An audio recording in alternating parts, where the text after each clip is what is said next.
Hi everyone, Bruce Swartz here, amateur astronomer from Montreal, Quebec, just on the outskirts. So what do you guys feel about seeing activity on the moon? Does it make you wonder who could be up there? Does it make you think it could be aliens, it could be humans?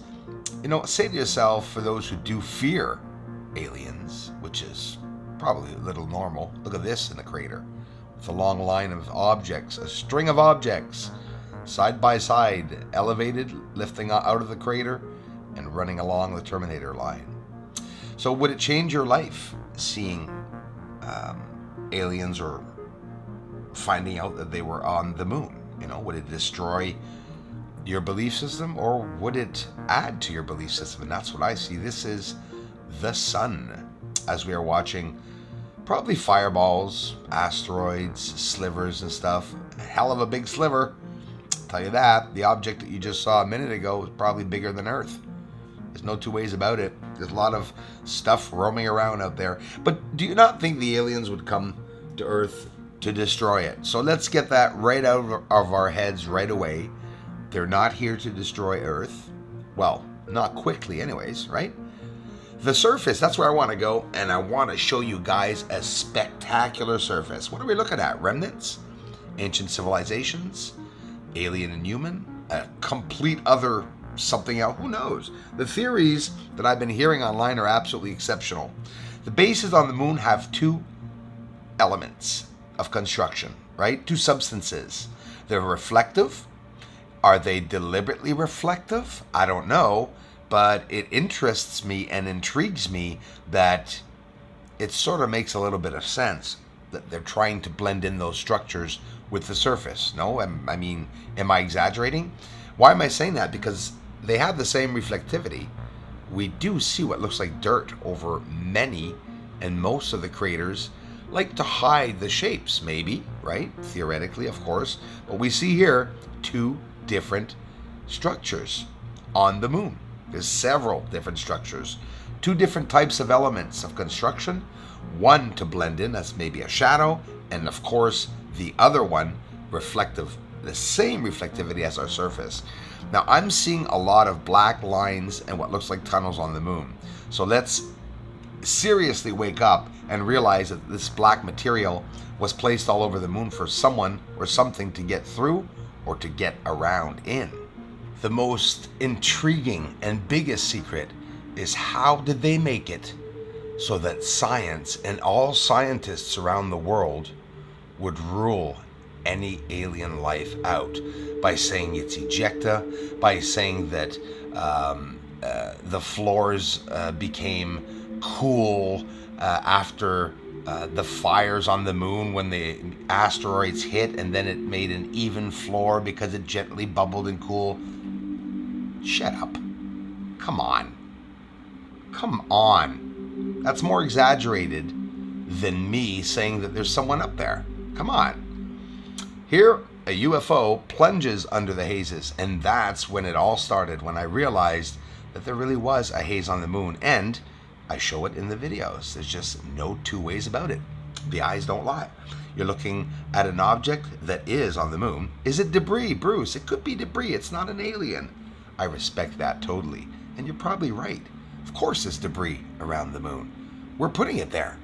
But when you look at the footage and the objects I capture, some of them change directions, some of them illuminate, some of them interact with other lights, therefore telling me in my little uneducated head that maybe someone is up there. Let's take an amazing look at the surface. I've never showed it this way before, my friends. On the Friends channel for the first time, and now on Bruce Sees All. Thanks a lot for the support, everyone.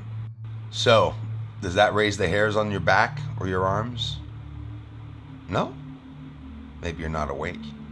Oh, don't you worry. We'll be going back to those structures, that's for sure. Bird, oiseau. Oiseau in French. I taught you a French word. You missed it. Here it is again, though, in slow motion. Maybe some of you saw it.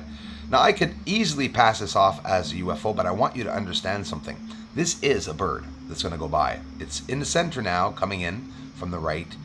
Watch it look like it's swerving around the crater Copernicus, but then we see the beating wings. Planes always flash, whether it be day or night, and in the middle of the afternoon, for me to catch this orb, I reset the camera several times with the shutter button to be sure that it was in focus, because a daytime plane will look like that, but it will flash.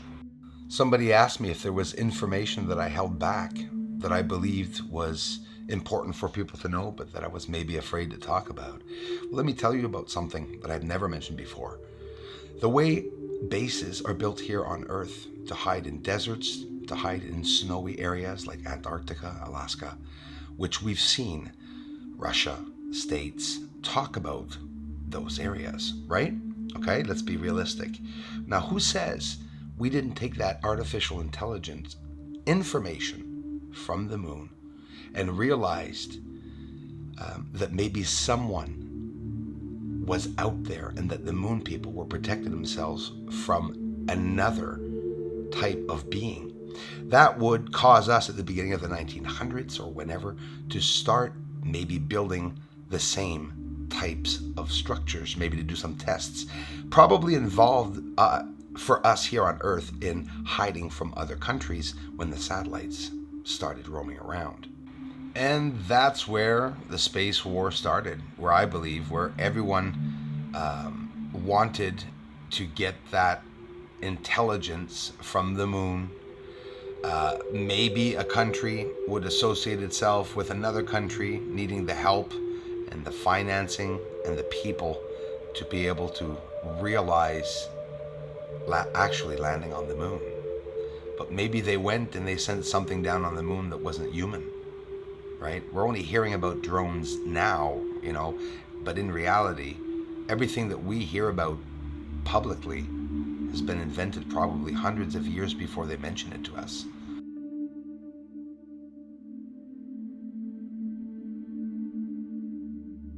Finding structures on the moon changed my life. I promised to share my findings with everyone. There's Copernicus crater, another towering object or pipe or something coming out of the ground. That's straight. You can see the Earth was moved. It was built, constructed. They would need machinery. It takes a long time for some people to realize that there could be other beings out there. I get it. But in reality, it's only the way we were brought up.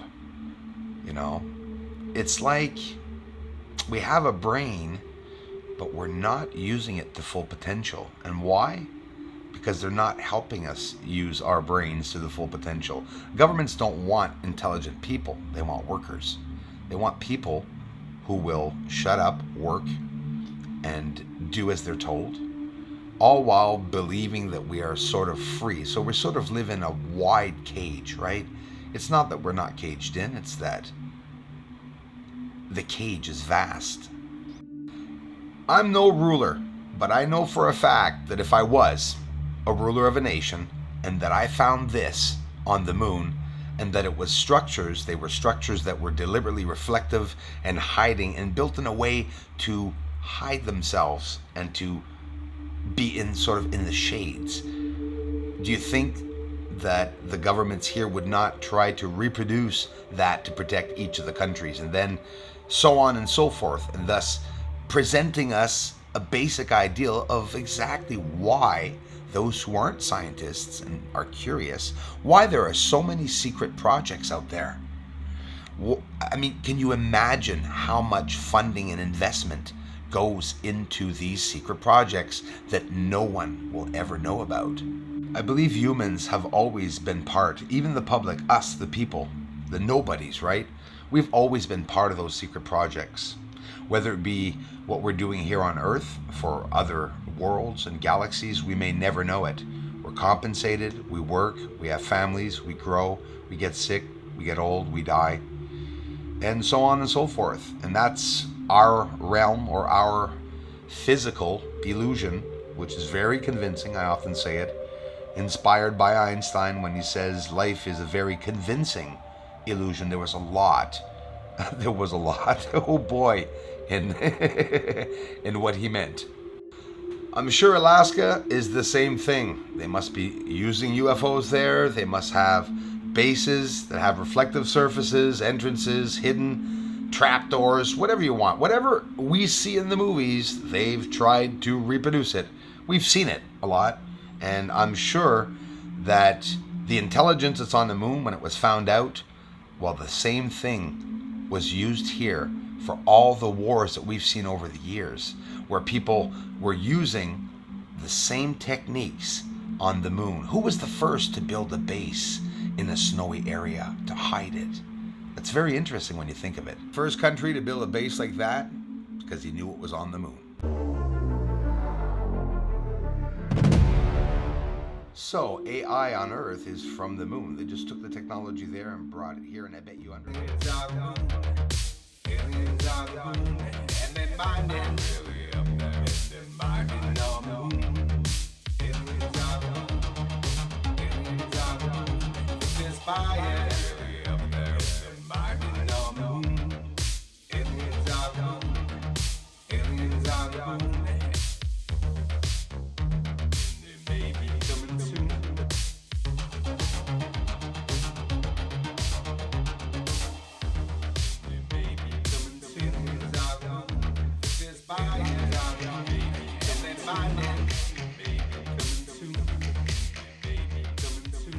This is Houston. Say again, please.